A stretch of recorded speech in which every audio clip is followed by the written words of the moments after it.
का चार द्वार क्यों बंद किया है? जवाब दो, जवाब दो, जवाब दो। किस अधिकार से आप धार्मिक अधिकार को तोड़ रहे हैं? जवाब दो, जवाब दो, जवाब दो। तुरंत रत्न भंडार का इन्वेंटरी।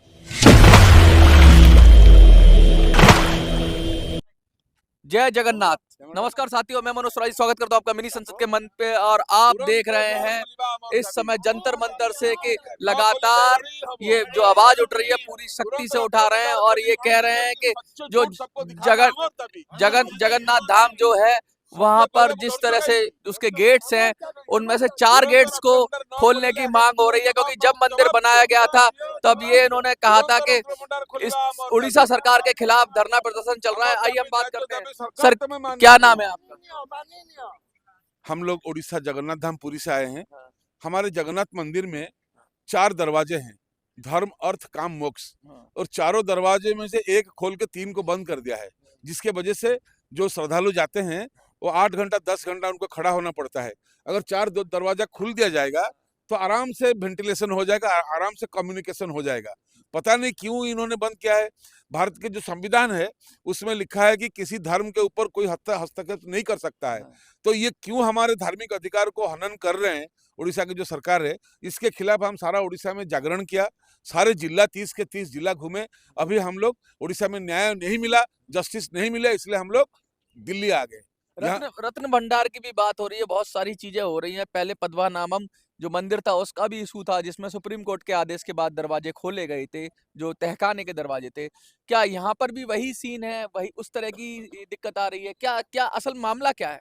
असल मामला है उसको लूट कर दिया गया है, इसी गवर्नमेंट को में उसको लूटा गया है, इसलिए डर के मारे खोल नहीं रहे हैं। बीजेडी की सरकार और ये इसलिए नहीं खोल रहे हैं कि अगर ये खोल जाता है तो इनका सरकार गिर जाएगा। अच्छा। तो ये हर तीन साल में इन्वेंटरी होना चाहिए। अच्छा। उसका गिनती होना चाहिए। 78 में इन्वेंटरी हुआ था, 84 के बाद और इन्वेंटरी हुआ नहीं। तो कॉन्स्टिट्यूशन के धारा 25, 26, 28 और 32 के तहत किसी धार्मिक अनुष्ठान में आप अपने उसमें वो दबाव नहीं डाल सकते हैं। आर्टिकल 56 सेज दैट कि आप अपने धर्म को, रिलीजन को भारत में आप प्रैक्टिस, प्रोपागेट एंड प्रोफेस कर सकते हो। लेकिन ये लोग क्यों इसको बंद करके हमारे धार्मिक अधिकार को हनन कर रहे हैं, ये हमको पता नहीं। लगातार मठ और मंदिरों के लिए ये कहा जाता है कि उनको आजाद करने की मांग होती है। बहुत सारे लोग इस विषय को भी उठाते हैं कि भाई सरकार का हस्तक्षेप कम से कम हो और जो संस्थाएं हैं वो चलाएं, जो हिंदू संस्थाएं हैं। सरकार अभी इनको पता चल गया कि धन रत्न जो है अभी मंदिर और मठ में बहुत है। दो देश को, जो राज्य को लूट रहे थे, अब मंदिर को लूटना शुरू कर रहे हैं। तो इसके खिलाफ हम बड़ा गंभीर आरोप लगा रहे हैं आप। इसका सीबीआई प्रोब होना चाहिए। और अभी जो प्रकल्प हो रहा है भगवान जगन्नाथ के मंदिर में, एक परिक्रमा प्रकल्प हो रहा है, उसमें 4200 करोड़ खर्चा हुआ है। एक रास्ता, 4 पायखाना, मतलब 4 लैट्रिन, उसका प्रतिष्ठा काल हो रहा है। मैं पहले सोच रहा हूँ राम मंदिर में तो मंदिर प्रतिष्ठा हो रहा है, राम लाला का प्राण प्रतिष्ठा हो रहा है, और रास्ता का और पायखाना का, जो लैट्रिन का कहाँ प्रतिष्ठा होता है, ये पहली बार हम देखा। और उसमें 4200 करोड़, 1000 करोड़ खर्चा हुआ होगा, 3200 करोड़ का घपला हुआ है। बाकी लोगों को लाने के लिए बस में, कोई राम मंदिर के लिए तो कोई बस आता नहीं है कि हम उसको पैसा खर्चा करके भक्तों को लाएं। तो वहाँ 155 करोड़ 88 लाख रुपया खाली ट्रांसपोर्ट करके अपने सरकार का वो प्रचार प्रसार करने के लिए लोगों को बुला रहे हैं। इसलिए हम लोग हाईकोर्ट में भी पीआईएल किए हैं। तो ये जो पैसा है ये गरीबों का पैसा है, पब्लिक मनी है। आप इसको अपने सरकार का प्रचार प्रसार करने के लिए किसी एक धार्मिक स्थल पर खर्च करके आप इलेक्शन चुनाव लड़ने का जो तरीका है उसको विरोध करके हम लोग कुछ एडवोकेट्स पुरी से, जगन्नाथ धाम से, जगन्नाथ सेना की तरफ से आए हैं। और दिल्ली में हम लोग ये इसलिए कर रहे हैं, यहाँ माननीय राष्ट्रपति जी और माननीय प्रधानमंत्री जी को हम इसको एक टीम यहाँ से भेज के इसको इन्वेस्टिगेट करवाना चाहते हैं। इसके अंदर कितना कितना मतलब गपलती हुआ है, कितना कितना घोटाला हुआ है, इसलिए सीबीआई का प्रोब भी होना चाहिए। जगन्नाथ सेना लगातार ये प्रयास तो करती रहती है, लेकिन अभी आपके साथ कुछ लोग ऐसे हैं जिन्होंने कहा, जिनका एक्सपीरियंस काफी खराब रहा कि भीड़ इतनी होती है कि कुछ लोगों के साथ मतलब ऐसी भी नौबत आ गई। देखिए, 4 दरवाजा है, अब 3 बंद कर दिया, एक में आपने आर्टिफिशियल भीड़ लगा दिया। अगर 4 खुल जाता, 1000 आदमी आएंगे, 250 करके भीड़ अपने डिस्ट्रीब्यूट हो जाता। तो ये जानबूझकर मैनेजमेंट को अपने हाथ लेने के लिए एक आर्टिफिशियल भीड़ सृष्टि कर दिया। भीड़ होने से ही मैनेजमेंट को खोजा जाएगा कि भीड़ को कंट्रोल करने के लिए मैनेजमेंट चाहिए। फिर वहाँ घपला इससे होगा। पहले हाँ, इससे पहले ये सब कोई कुछ नहीं था। हाँ। और जो बैरिकेड्स बनाया गया है करोड़ों खर्चा करके, एसी बैरिकेड्स, हर साल रथ यात्रा होगा, उस बैरिकेड को उठाना पड़ेगा, फिर हाँ। लगाना पड़ेगा, इसमें करोड़ों रुपया फिर इनको पीसी मिलेगा।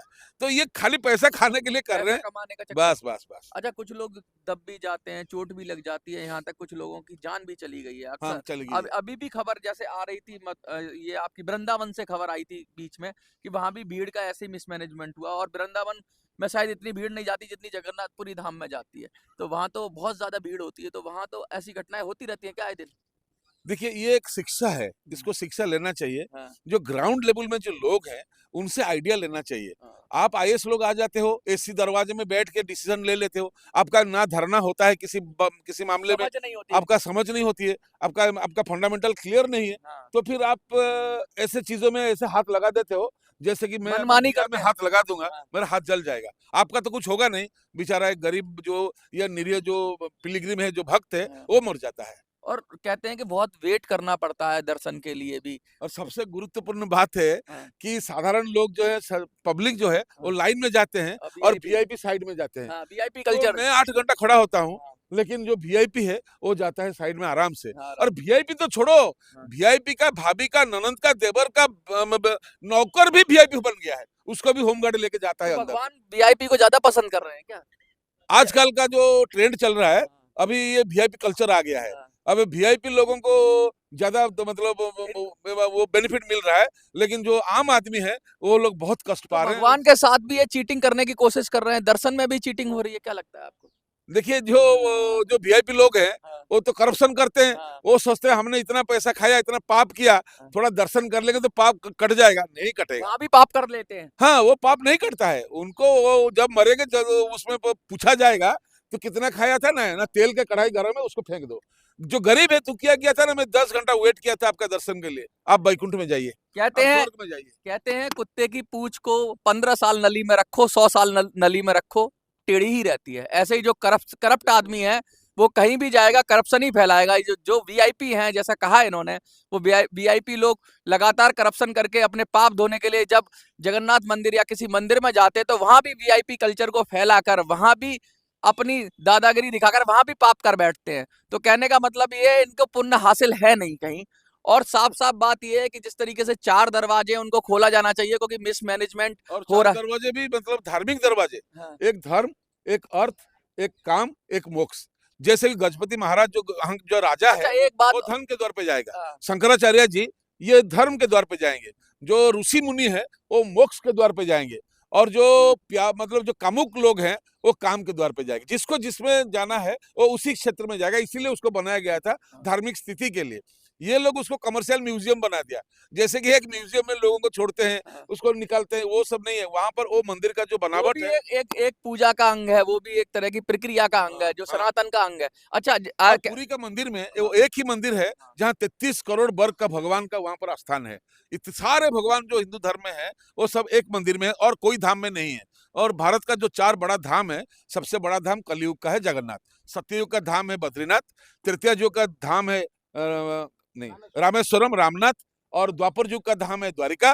कलयुग का भगवान जगन्नाथ धाम सबसे बड़ा धाम। देखिए, 4 धाम की बात करते, 4 का बड़ा महत्व है।